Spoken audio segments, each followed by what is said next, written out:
May mga pagkakataon sa buhay ng isang lalaki na dumadating siya sa puntong gusto na niyang umamin. Yung tipong ramdam mo na malalim na yung nararamdaman mo. Gusto mo nang ilabas lahat? Gusto mo nang sabihin kung ano talaga ang totoo?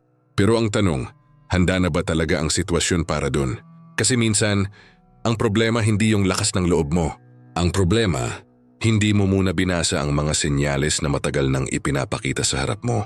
Maraming lalaki ang nadadala ng emosyon. Kapag nakakaramdam ng konting lambing, konting atensyon, o konting sweet moments, iniisip agad na pareho na kayo ng nararamdaman. Doon nagsisimula ang madalas na pagkakamali. Dahil ang attraction ng babae madalas hindi direktang ipinapakita. Mas subtle, mas tahimik, at kung hindi mo alam paano basahin ang mga galaw na iyon, malaki ang posibilidad na mapunta ka sa rejection na sana naiwasan mo. Sa totoo lang, hindi lahat ng closeness ay ibig sabihin gusto ka niya. Hindi lahat ng effort na tinatanggap niya ay senyales na handa na siya sa susunod na level. May mga pagkakataon na comfortable lang siya sa presensya mo. May mga pagkakataon na nag-e-enjoy lang siya sa attention. And may mga pagkakataon din na may attraction nga, pero hindi pa sapat para umamin ka agad. Dito pumapasok ang kahalagahan ng pagiging observant at emotionally intelligent. Ako si Zymer, ang iyong master sa larangan ng paraan para hindi ka mamanipula ng babae. Pero bago ang lahat, shoutout sa mga loyal kong subscribers. Kayo ang inspirasyon ko sa paggawa ng mga ganitong content. Dahil sa suporta ninyo, mas marami pa tayong natutulungan ng mga lalaking gustong maintindihan ang laro ng attraction at relasyon. Dito sa Cerebral Hacks, tinutulungan natin ang mga lalaki na maintindihan ang psychology ng attraction, body language, at behavioral patterns na madalas hindi napapansin. Hindi ito tungkol sa pagiging gwapo o pagiging perpekto. Ito ay tungkol sa pag-intindi sa dynamics ng interaction at pag-alam kung kailan ka dapat gagalaw at kung kailan ka dapat maghintay. Sa video na ito, pag-uusapan natin ang 3 silent signs na dapat mong makita bago ka umamin. Mga senyales na hindi sinasabi ng babae pero malinaw niyang ipinapakita sa kilos, sa energy, at sa paraan ng pakikitungo niya sa iyo. Kapag natutunan mong basahin ang mga ito, mas tataas ang chances na ang pag-amin mo ay hindi magiging sugal kundi magiging calculated move. First sign, nag-i-invest siya ng time sa'yo kahit busy siya. First silent sign na gusto ka ng babae bago ka umamin ay kapag kusa siyang nag-i-invest ng oras at effort para makasama ka kahit wala siyang nakukuhang malinaw na kapalit. Ang attraction ng babae hindi lang nasusukat sa lambing o sa pagiging sweet. Mas nasusukat ito sa willingness niyang maglaan ng oras para sa iyo. Tandaan mo, ang oras ang isa sa pinakamahalagang resources ng isang tao. Kapag ang isang babae ay consistent na nagbibigay ng oras sa iyo, malaking indikasyon niyon na may emotional interest siya na hindi lang basta casual interaction. Mapapansin mo ito sa maliliit na bagay.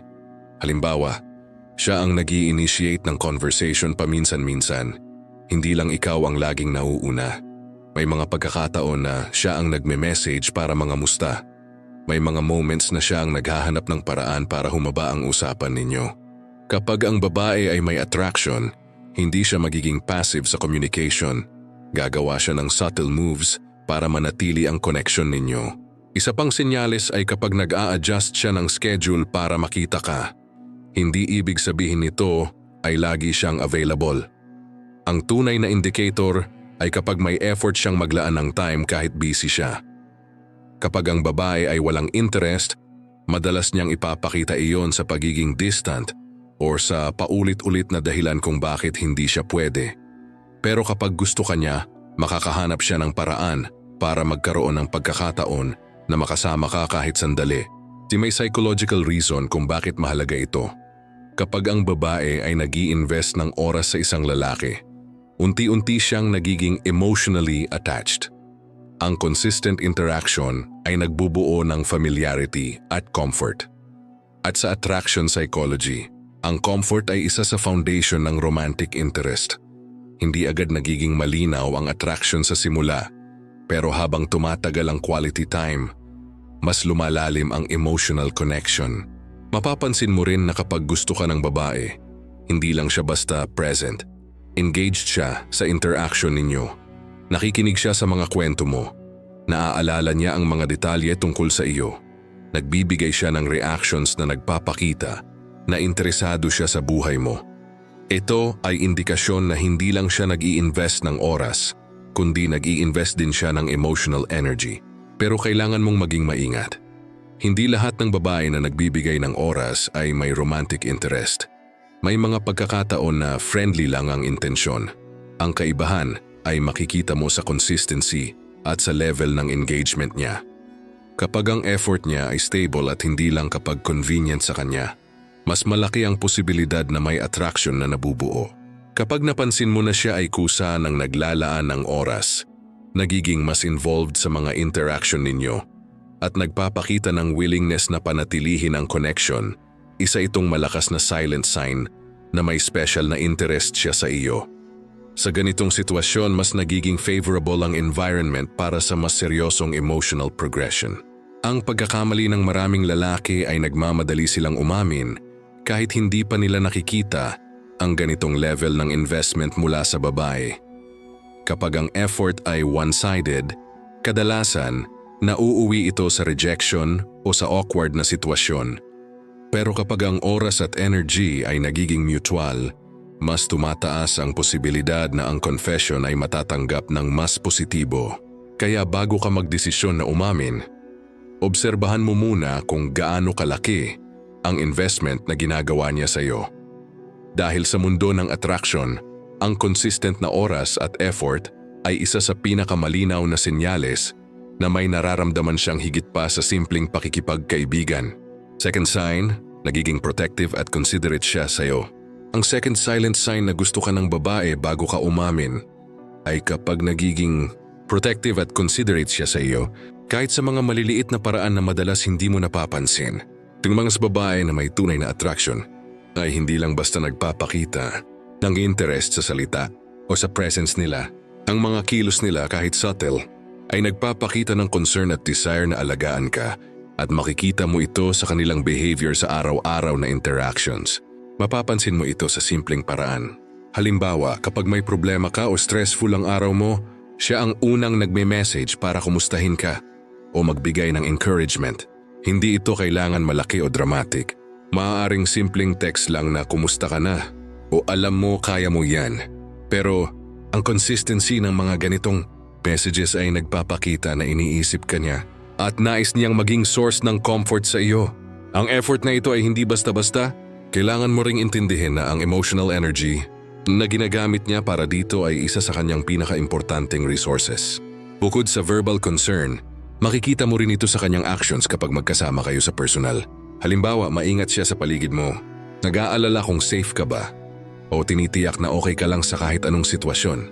Maaaring simple lang ito gaya ng pagbibigay ng payo, pag-alala sa gusto mo o ayaw mo, o pag-check kung kumakain ka ba ng tama o nagpapahinga.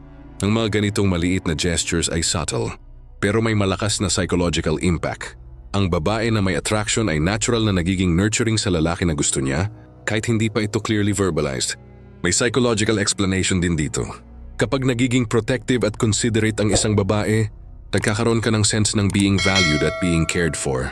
Sa attraction dynamics, ito ay nagpapataas ng emotional bond at trust sa pagitan ng dalawa.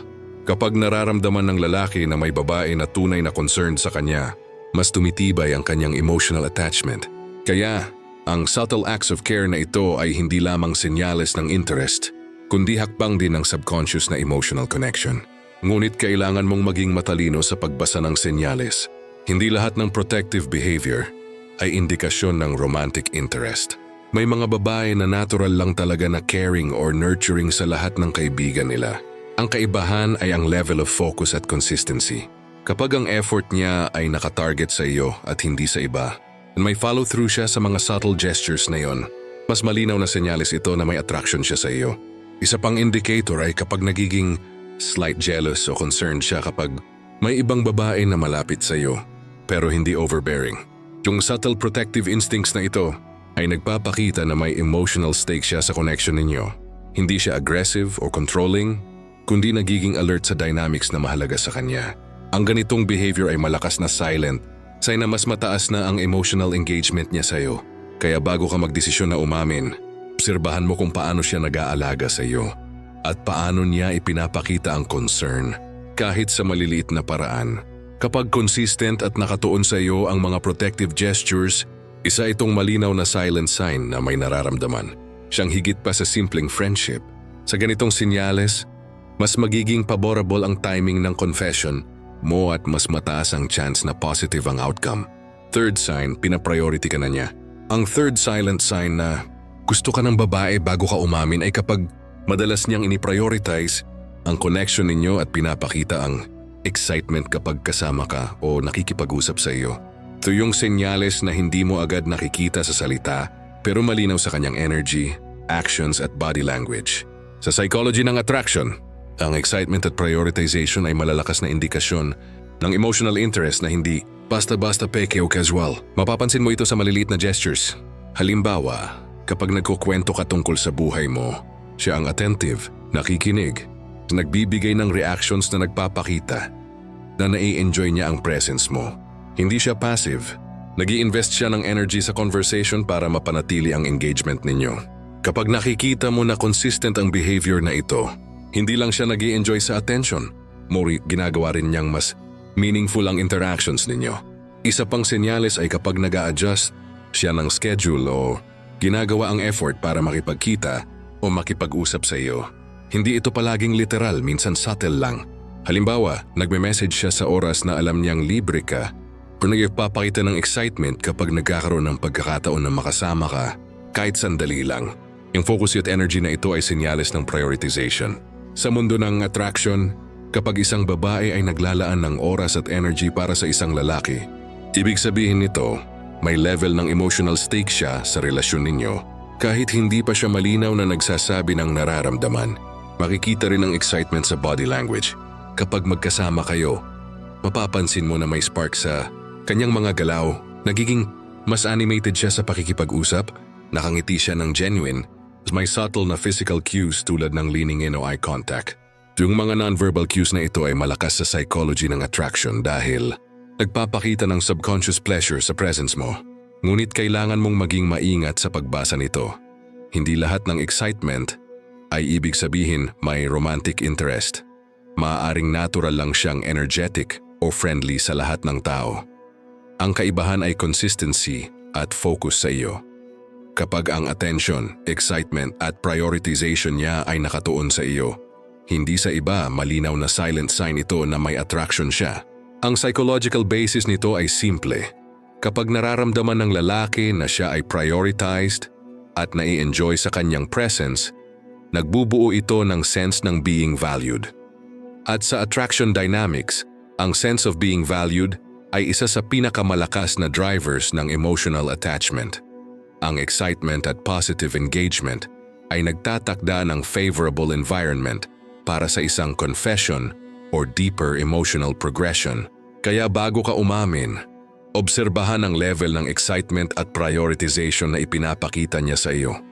Kung consistent at focused ang behavior niya, mas mataas ang posibilidad na mas positibo ang response sa confession mo. Ang mga ganitong subtle signs ay hindi laging sinasabi sa salita, pero sa kanilang actions, energy at attention, malinaw na nag-i-invest siya emotionally at may nararamdaman higit pa sa simpleng friendship.